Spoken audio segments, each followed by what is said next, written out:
How do you properly upload a YouTube short, and what settings do you use to get the most views? Well, my friend Noelle is one of the world's top YouTube short strategists. She's literally posted shorts that have gotten over 1 billion views. So I got on a call and got her to walk us through step by step her entire shorts posting process, including all the best settings and psychological hacks to hook your viewers. So without further ado, here's that call. I've been in the YouTube space for probably 3 to 4 years now, give or take. And my big claim to fame is I was the director of content at Minikatana. I had the privilege and honor of actually taking that YouTube channel from 1,000 subscribers to, by the time I left, it had hit 12 million. And then we were doing 500 to 1 billion views a month, all on YouTube Shorts. When I think like YouTube Shorts expert, you're the first person that comes to mind. I want to see this uploading process now. Do you want to show us how you actually would go about uploading a short step by step? Yes, let's do it.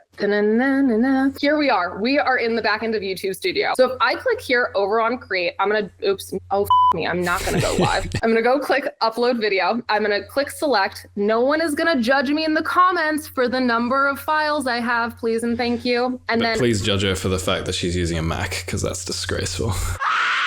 So this is a video specifically about beekeeping, growing trees. This is a short form video. And so while we wait for this to currently upload, and the fact that this is taking about a minute is actually a really good sign. Can I pause you for a sec and ask you, you said it's only taking 60 seconds to upload. That's a really good sign. Why is that a good sign? It's a good sign because you would be absolutely shocked how many short form creators are not uploading in like 4K or HD. Media quality matters on YouTube. It matters on Instagram. It matters on TikTok. And all of these platforms have said, we will deprioritize content that is low quality. And so I say that it's good that it's taking a second, because I know that this video is HD just by the fact that it's going to take 60 seconds to upload it here. You've uploaded your video. We have our video. It's finished processing. We're currently going through some copyright checks, which is good. We want to fill out a title. When I'm actually going to write a title or a caption, one thing that you should keep in mind is length. Because if you're scrolling on YouTube Shorts on your phone, you will probably see videos that you have to click a ... to get the full context of a caption. If someone needs to click the ... to read more, 90% of your audience is never going to click that ... to read more. And so any of the important info that you need people to understand, make sure you're doing it before you have to click ... When I'm actually going to write a title or a caption, I would always recommend using a tool like TubeBuddy, vidIQ, right? You can choose whatever poison you want to use. Generally, what I will do is I'm actually going to go into TubeBuddy. I'm going, what is this video's value? And can I present that in an interesting way that's going to hook people in? And so, for example, if I'm typing in how to beekeep and I click explore, you will see very, very quickly that that phrase itself doesn't have a lot of search volume. There are not a lot of videos that exist with this specific title. And so I'm not going to have a lot of competition. And there's a lot of opportunities to optimize this title, and no one else is taking advantage of those.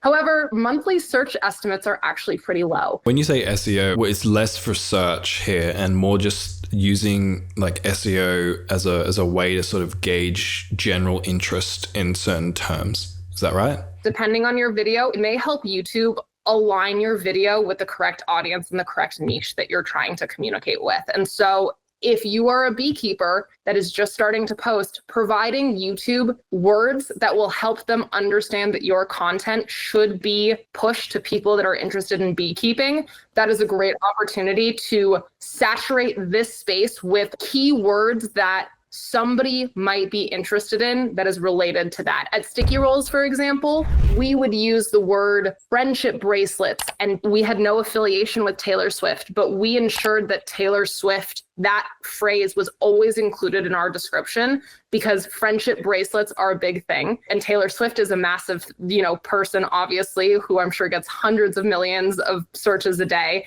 And so by including her name in this description, we were trying to communicate to the algorithm, hey, show this video to people that might be interested in Taylor Swift content. That's the audience we're trying to target. Let me jam pack this description with any of those interests and hobbies. So this has the opportunity to hit their For You page. In the case of the video that we're currently uploading, this video is about, did you know you can train beekeepers to chop down trees? I would probably start with SEO testing that, right? And I'm going to begin to sort of evaluate, am I going to be able to rank in SEO? And is this caption or title going to increase the curiosity in the viewer, or is it just going to reaffirm and almost be repetitive in what I've said in the hook? And so this is kind of a game that you end up playing with the titles above anything else. And don't spend a ton of time on this. You should look at this as a learning opportunity for the niche that you're in and also the audience that you're trying to address with your content. Use this space as a way to encourage people to watch and open curiosity gaps, but not necessarily change the trajectory of your video above anything else. You can teach beekeepers to chop down trees. I don't think that that's going to crush, but let's take a look. Honestly, that's a lot higher than I thought. Right. Let's look at teach beekeepers to chop down trees. Interesting. Let's just look at chop down trees. Interesting. So all of a sudden, by removing beekeepers, we've jumped like 97 out of 100. So probably from there, what I'm going to do is I'll take a look at these different related searches to just see, are there any words that are popping out to me that I can actually use and leverage, right? Climbing, in the woods, deforestation, paragraph. Here, I like this because I think this is a little controversial. Chopping down trees ethically. Let's see what that looks like. Looks like that was not as effective, right? Chopping down trees with an axe. Let's take a look at that. And so this is sort of a silly game you can play for 5 to 10 minutes to look at what is the most effective way for me to communicate this info. Oh, day 1 of building a house from my backyard. I potentially really like that direction. Haha, there. Baby. And so just taking a look at this, I think that that provides more info actually than some of the other how-to videos, because we're actually not teaching people how to build a house. We're not teaching people how to cut down wood. We're telling the narrative of a beekeeper who has grown trees in his backyard. But interestingly, I'm not saying trees in this because I think harvesting, building a house from just your backyard has a lot more curiosity to it than I cut down some trees from my backyard and I built a house. Like, great. All houses are built out of trees, but by not specifying trees in this title, what materials is he using from his backyard? Is it trees? Is it bushes? Is he creating like a beaver dam that he's going to live in? Like, you don't have the answers to that question. And so you're more likely to continue to watch the video concept and also understand that this is going to be a series. We might not see the final result at the end of this video, and that's okay because you're invested in the narrative and the process rather than just the outcome. So now that we have our title technically, I'm going to come over here and just paste it in. Generally, what I recommend is camel case. Then from there, I get a lot of questions. Do you need hashtags? No, hashtags don't matter. They've essentially become obsolete. However, hashtags are not going to hurt or harm your video. And so if you want to include hashtags, just include like 1 to 3 in your title. It is an opportunity for you to say, this is happening in New Zealand. So maybe I'm providing some new context to my viewers that this is happening in New Zealand. I'm not necessarily caring about how many videos are hashtagged with New Zealand. I'm caring about how including this hashtag and this language on screen is actually changing and shifting the viewer's perspective of what this video is about. Piquing people's interest is always your goal with this, and giving them more info and another reason to actually watch through your entire video is really the most critical portion of this title. Similar to long form, right? You're trying to get people to click. In this case, you're trying to keep people from scrolling away. And so if you say hashtag United States, that's going to be less interesting. If you say hashtag Japan, Japan is one of the most trendy places to visit right now. And so interestingly, anything relating to Japan right now is overperforming because so many people are interested and curious and searching it up and just watching content. Gotcha. So it's like we want to add as much context as we can in the title with the caveat that the context has to make the video more interesting, not just be more information for the sake of more information. Exactly. Or descriptions. Marcus, right? Fun trivia. Where do I find the description from here? I'm pretty sure you go to 3 dots, don't you? Yep. And then I have to click once, and then I have to click again and hit description. So few people are actually looking at your description from a short form perspective. Another thing just to call out, it's great that this video happens to have links. None of these links are hyperlinked, right? You can't click on them directly. You have to copy and paste. And so when you think about the viewer experience on short form, 99% of people are never going to read your description, period, because it's not in an easy to access place. Unlike the caption that we see here or the title, everyone is going to read that opens up this short. When I'm looking at a description, generally what I do, I'll go to ChatGPT and I will grab the transcript of my video. Then all I'm going to do is I'm going to drop this into ChatGPT. Once I have the transcript of the video, I will have a copy and paste prompt that essentially outlines who am I trying to target, how am I trying to target them, what are the common SEO terms in this niche that will be successful, and I'm gonna 500 word vomit all of this into this description. And then I'm just gonna paste it. I will read it now, but yeah, build it, da-da-da-da-da-da-da. I think that this is solid. I think that this is hitting a lot of the keywords that I'm interested in. Finally, when it comes to descriptions, the beauty of YouTube is you can actually click this fantastic button called reuse details. Ultimately, you can draft a post and just call it template for beekeeping content, template for wellness content, do all of the work, and then just reuse those details every single time on every short from a description perspective, since you're still targeting the same audience depending on the content pillar, but you're just saving yourself the work of having to remake a description that 99% of people aren't going to see and is really just used to help the algorithm find who they're supposed to show this content to. Beautiful. Next section, thumbnails. When I come to YouTube and go to a channel, we'll use Mini Katana so I can flex. If we look at Mini Katana, no one is ever landing on this page unless somebody is going to binge your content potentially. And so adjusting this thumbnail is not going to make or break whether someone views your content, because most of it's coming through the shorts feed and the video just automatically starts playing. If we come over here and take a look at TikTok, for example. Right, Marcus, do you have a TikTok? Can I go stalk you there? I don't, and I plan on keeping it that way. Ugh, same. If I come over here to look at Mini Katana's channel, there's no titles. There's no caption. Unlike YouTube, right? I can at least begin to see the context that's being provided. And so especially on YouTube, the thumbnails don't matter because hopefully your title is doing all of that work that you don't get a title on TikTok. You don't get a title on Instagram. After thumbnails, then playlists. What I would recommend, and I'm sure, Marcus, you've talked about this before. I think I've seen you talk about this in a YouTube video. You can absolutely add your short form content to a playlist. You're more than welcome to. What I recommend is think about that series and bingeability pieces.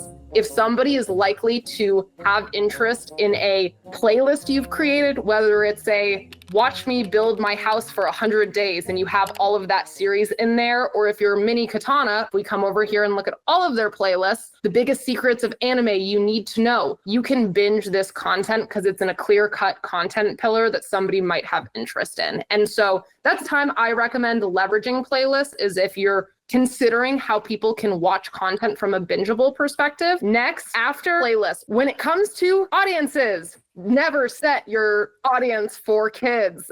End of discussion. Kid content does not allow people to actually go through and make comments. There's bad monetization pieces that come with that. And when we think about short form, you generally need to be hitting about 100% retention on a video. The only time that's not the case is if you're making a 60-second long concept. You can get away with like 85 to 90% viewed on those longer short form concepts. But if it's any shorter than that, you need to be getting 100% of retention on these short form videos if it's 40 seconds or less. If somebody is watching your video and clicks on the comments, what happens to the video? It keeps playing. YouTube is counting that as watch time. It's counting it towards the retention. And so if you do not give people the opportunity to have a conversation in the comments, you're probably missing out on retention. And so always make sure your content is set for adults and make sure that it's set for no, it's not made for kids. No age restriction, always. Never mark paid promotion. I don't recommend altering your content. Like, I would just say no. Always do automatic chapters, featured places, automatic concepts. All of those are fine. When it comes to tags, this is always an interesting conversation. And my favorite thing about YouTube is they're so clear with what they want you to do. They specifically say, otherwise tags play a minimal role in helping viewers find your video. And so what I would recommend, and you can use tools like TubeBuddy or vidIQ to do this. Again, going back to that templatized idea, have a set of tags for every content pillar in that specific content pillar draft that you're just repeating every single time, and include any of these misspelled words that people are commonly messing up as they type. I generally say add 500 characters worth of tags, but don't do it for every video. include it in your template so you can just copy and paste every single time. Just set your video language to English. You can keep captions on. Recording date, I never set. Always recommend YouTube standard licensing. I always use people in blogs. Actually, Marcus, do you have an opinion on that? Do you ever change your category? The only time that I think it's made a slight difference that I've noticed has been in gaming. Because in gaming, when you select gaming, you can select the actual game. That has helped with a little bit of categorization, especially if like the content's a little bit more general and you're not mentioning the game in the clip, or you're not mentioning the game in the title or description or anything like that. But aside from that, I haven't seen a big impact. Interesting. Okay, that makes sense. I've never worked on a gaming channel, and so I have not gotten to play around with that. But yes, I guess, right, listen to Marcus. Unless you're in a gaming channel, it doesn't really matter that much. And so I always leave it as people in blogs, especially if I'm working with a brand, because YouTube doesn't like people leaving the platform. Generally, they want brands to spend money on paid. And so I will try to convince the algorithms and the platforms as much as humanly possible that I'm not a brand, I'm a person, and just try to get them to push my content organically. And then for the rest of this, right, comment and ratings, I really find it annoying if you turn off how many views are on or how many likes are on a video. So just leave it on unless you have a really good reason not to. When it comes to video elements, there's a couple of really cool things you can actually do with YouTube Shorts, and actually any content I think on YouTube now, is you can add a related video. And what this looks like is if you click add, I can actually link to any of my other videos that I've ever posted on a channel, whether it's long form or short form. You can push people from shorts to a long form. You can also push people from a short form to the next short form. The one thing I would point out about this is that not many people are actually clicking on that hyperlink and going and watching long form content. A lot of the time, if you have a short form video that does 10 million views and is linking a long form, if you're expecting to have tens of thousands of people driven to the long form from this short form's virality, you're going to be really, really disappointed, because people just want to stay in their little dopamine gambling world of trying to find the biggest hit of entertainment versus deciding and settling down for a 20-minute long video above anything else. Is there like a rough percentage you found if you had to like spitball it? I don't have an exact answer, but even if only 0.5% of people are going from your short form to your long form, it's still so valuable to capture that 0.5% of people. But I want to say like 3 to 4% of people that are actively clicking on that link and going and viewing a long form. From a series perspective, I would say that probably is a different story. If you can create a day 1, day 2, or like a long-term journey that you're communicating to people within the same medium, so short form to short form, you'll probably have a higher success rate, maybe 5 to 7% of people that will be interested in continuing to watch that series. So we talk about how important it is for retention on shorts, and then you're adding a link for people to leave your short. Is that going to hurt the retention? It sounds like you're saying that the amount of people who leave is so minuscule that it doesn't really have an impact on the performance. And even if it does have a tiny impact on performance, getting those people to watch your long form videos is worth it. Yes, 100%. If somebody exits my short form to go watch part 2, part 3, part 4, even if it's short to short, the individual AVDs and retention on those concepts might dip a little bit. But the total time this viewer is spending binging my content and their total watch time session on my channel is going to be astronomically larger if I've done that correctly. And I believe YouTube is beginning to recognize that and actually prioritize total watch time of session, even potentially sometimes more than individual videos, AVD, and percentage viewed. A lot of information there was really cool. I didn't realize how deep that was in a good way. That's not me subtly telling you to shut up and speak less. I was like genuinely really interesting. So going back to this, we've talked about related videos, adding subtitles. Meh. I generally recommend adding captions to your videos within the video itself rather than simply relying on auto-translated captions. Not going to make or break it. Feel free. You can add subtitles. Just do it English, YouTube automatic, and then move on. It won't make a difference in terms of performance. So once we finished our video elements, then you get to take a look at checks, right? Was there any copyright claims or copyright strikes that came up before you've posted this? If I've included a Beyonce song in my video video, it's going to flag it here and say, ding, ding, ding. You will not be able to monetize this content for yourself with this Beyonce video. And so I generally recommend avoiding copyright issues at all costs. Use copyright-free music unless you are leveraging a trending audio. Think about how TikTok trends and TikTok sounds have really revolutionized how people are consuming content. You need to be using the trending sound if you're gonna do a trend, because people associate that sound with the specific trend. In those instances, feel free to use Doechie's Anxiety song if you're participating in a trend. Otherwise, don't have any copyright strikes in your content, please and thank you. It'll just be better for your sanity and probably your channel's overall health in general. Makes sense, makes sense. Is this the part where we should talk about shopping as well? Or does that come after visibility? That's a really great question. Let's go take a look as a team, shall we? Let's do it. So then sort of talking about YouTube monetization and YouTube shopping, which is a really interesting thing that I have not seen enough people leveraging in the space. And so on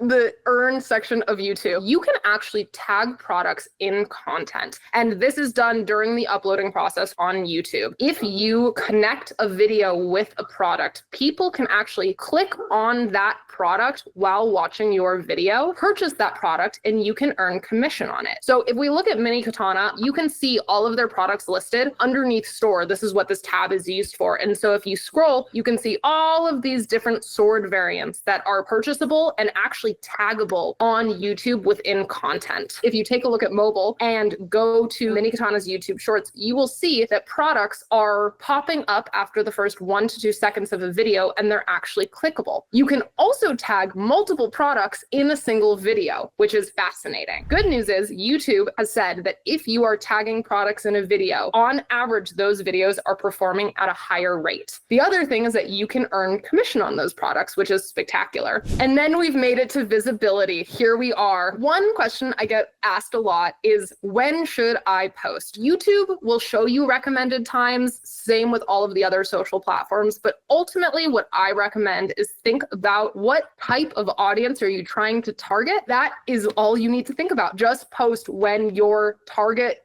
demo is going to be online and actively consuming social media, and then try to be consistent with it. So your core fans and channel loyalist audience knows every single day Marcus uploads a short at noon. So I can expect a piece of content at noon and go stalk his channel every single day. Great. And then you can schedule on YouTube. It's a beautiful thing, and all platforms now. And so you can just go public and then schedule it specifically. Always double check that your time zone is correct, because it's so sad when you mispost something in the wrong time zone. And then you can simply schedule it just like this. The two other things about posting that I would recommend that people think about, if you are trying to target an audience and a location different than your own when you're going to post, I do recommend using a VPN. VPN into wherever in the world you're trying to target. Help YouTube, help the platforms, help the algorithm. Don't switch every video. Don't try to optimize by ooh, this is about Japan and this is about New Zealand. You could. I think that's a waste of time and actually a bad community building mechanism. But I would say think about generally, where does your target demo live, and then either VPN or physically be in that space when you go to post above anything else. Another question, then the final piece I have that I get asked a lot is, Noelle, I don't want to post to all of these silly short form platforms manually. It's so much work. Is there a third-party tool I can use to automate uploads? And I have such sad news for everyone. The answer is I don't recommend it. There are tools, but unfortunately, platforms will punish you for using a third-party tool rather than going in and manually uploading like a human. Now, I'm not saying that you need to edit in TikTok or that you need to edit in YouTube or anything along those lines, but I do recommend doing the process just like we did today across all platforms. You don't want a good piece of content getting deprioritized because you didn't spend the 2 minutes it takes to actually post the video yourself. So massive thanks to Noelle for sharing her wealth of knowledge. Links to all of her good stuff will be down below. But like Noelle said, if your content itself isn't interesting, it's going to be really hard to make your shorts go viral. So click the video on screen. It's going to show you how to find good content ideas. So that way, when it comes to uploading and posting, you're not going to be polishing a turd. I'll see you in that video.